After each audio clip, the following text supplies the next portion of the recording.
क्या आपको पता है कि कैसे आपके आसपास के लोग आपके थॉट्स और आपकी फीलिंग्स को कंट्रोल कर रहे हैं, आपके ऊपर डार्क साइकोलॉजी कुछ ट्रिक्स का यूज करके आपको मैनिपुलेट कर रहे हैं and still you don't know how to handle them. तो welcome to dark psychology master class part 4। आज की इस वीडियो में मैं आपको 3 ऐसी पावरफुल मैनिपुलेटिव ट्रिक्स के बारे में बताने वाला हूं जिनका यूज मैनिपुलेटर्स हमेशा सबसे ज्यादा करते हैं, जिसमें से थर्ड सबसे ज्यादा इंपॉर्टेंट है और सेकंड तो मेरी पर्सनल फेवरेट है, तो उसे मिस तो बिल्कुल भी नहीं करना। इन ट्रिक्स को समझकर आप अपनी मेंटल पावर को काफी ज्यादा इंक्रीज कर सकते हो और साथ ही दूसरों के मैनिपुलेशन से भी खुद को बचा सकते हो। एंड आई प्रॉमिस, अगर आप कंप्लीटली बिगिनर भी हो ना, जिसे डार्क साइकोलॉजी के बारे में रत्ती भर कुछ भी नहीं पता है, तो इस वीडियो को पूरा देखने के बाद you will become a pro manipulator. So let's begin. दिया एक बहुत ही ज्यादा खुशमिजाज और हाई सेल्फ कॉन्फिडेंस वाली लड़की है, बट उसकी लाइफ में एक ऐसा मोड़ आया जिसने उसकी लाइफ को पूरी तरीके से बदल कर रख दिया, उसकी लाइफ को फुल्ली चेंज कर दिया। जब उसकी मुलाकात राज नाम के एक लड़के से हुई, दोनों बहुत ही जल्दी काफी ज्यादा करीब आ गए, बहुत ही ज्यादा अच्छे दोस्त बन गए। राज ने शुरुआत से ही दिया के साथ काफी ज्यादा अच्छा व्यवहार किया, उसने हर वक्त फुल अटेंशन, फुल सपोर्ट और खूब सारा प्यार दिया। दोनों एक दूसरे के साथ काफी बार फिजिकल भी हुए, काफी ज्यादा करीब आ गए थे, दोनों एक दूसरे के काफी ज्यादा प्यार भी करने लगे थे। बट यहाँ तक तो सब कुछ ठीक चल रहा था, बट कुछ ऐसा होने वाला था जिसके बारे में दिया ने कभी सोचा भी नहीं था।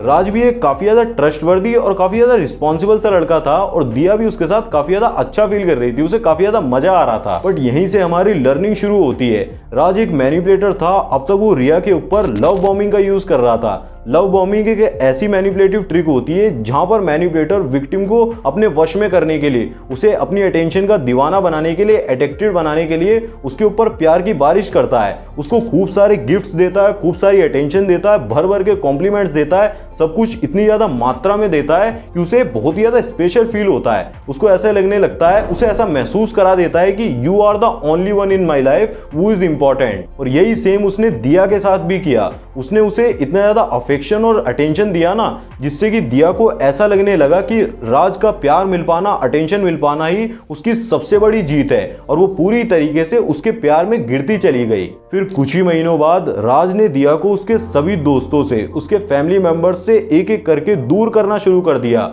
वो दिया को ये भरोसा दिलाने लगा कि जो उसके दूसरे दोस्त है ना, उसके फैमिली मेंबर्स हैं, वो उसके लिए उतने ज्यादा अच्छे नहीं हैं, वो उसे नुकसान पहुंचा सकते हैं, वो उसकी तरक्की से जलते हैं। और अपने आप को एक ऐसे इंसान के रूप में प्रेजेंट करना शुरू कर दिया जो कि उसके लिए सबसे ज्यादा परवाह करता है, उसे सबसे ज्यादा प्यार करता है, जो भूल कर भी सपने में उसे धोखा नहीं दे सकता है। और ऐसे ही एक एक करके उसके सारे ही करीबी लोगों से, करीबी इंसानों से उसे दूर कर दिया। जहां पर राज ने दूसरी सबसे पावरफुल मैनिपुलेटिव टेक्निक आइसोलेशन का यूज किया था, जिससे कि दिया पूरी तरीके से राज पर ही डिपेंड हो गई।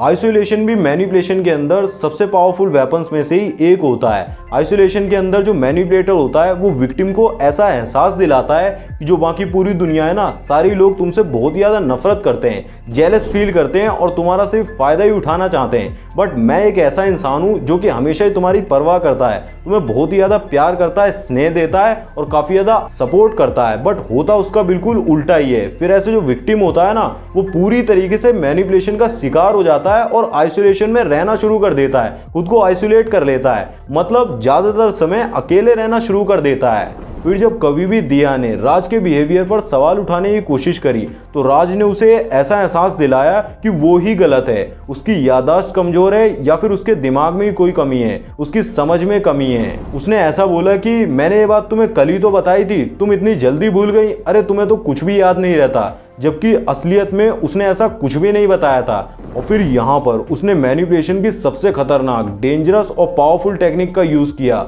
गैस लाइटिंग, जिससे कि दिया अपनी रियलिटी पर ही डाउट करने लगी, उसके मन में सेल्फ डाउट पैदा होने लगा, उसे ऐसा लगने लगा कि कहीं मेरी याददाश्त तो कमजोर नहीं है, कहीं मैं ही तो चीजों को जल्दी नहीं भूल जाती हूँ, जबकि रियलिटी तो कुछ और ही थी। गैस लाइटिंग को हमेशा सामने वाले के कॉन्फिडेंस को खत्म करने के लिए और उस पर कंट्रोल पाने के लिए यूज किया जाता है। इस टेक्निक का मेन मोटिव ही विक्टिम को भ्रमित करना होता है, जैसे कि उसकी याददाश्त पर सवाल उठाना या फिर उसकी फीलिंग्स को काफी ज्यादा लो कैटेगरी में डाल देना, बिल्कुल ही नजरअंदाज सा कर देना, लाइक तुम कुछ ज्यादा ही ओवर रिएक्ट कर रही हो। इससे विक्टिम को अपनी रियलिटी पर ही, अपनी फीलिंग्स की वैलिडिटी पर ही डाउट होना शुरू हो जाता है। उसे ऐसा लगता है कि कहीं मैं सच में ही तो सब कुछ भूल तो नहीं जाती हूँ, हर चीज पे ओवर रिएक्ट तो नहीं करती हूँ। उसे उससे अपनी रियलिटी पर ही संदेह होना शुरू हो जाता है। फिर धीरे धीरे दिया को ये समझ में आने लगा कि राज उसके ऊपर मैनिपुलेशन का यूज कर रहा है। उसने एक एक करके इन ट्रिक्स को पहचानना शुरू कर दिया और यूट्यूब पर डार्क साइकोलॉजी के बारे में जानकारी ले लेकर सब कुछ ही पता लगा लिया। और फिर वापस से ही अपनी सेल्फ रिस्पेक्ट को वापस पाने के लिए उसने कुछ कदम उठाए। सबसे पहले तो उसने राज से दूरी बनाना शुरू कर दिया, उससे बिल्कुल ही दूर हो गई, ब्रेकअप कर लिया या फिर उसका नंबर ब्लॉक कर दिया और उससे दूरी बना ली। और साथ ही अपने जो फ्रेंड्स थे, अपनी फैमिली मेंबर्स से दोबारा से जुड़ना शुरू कर दिया।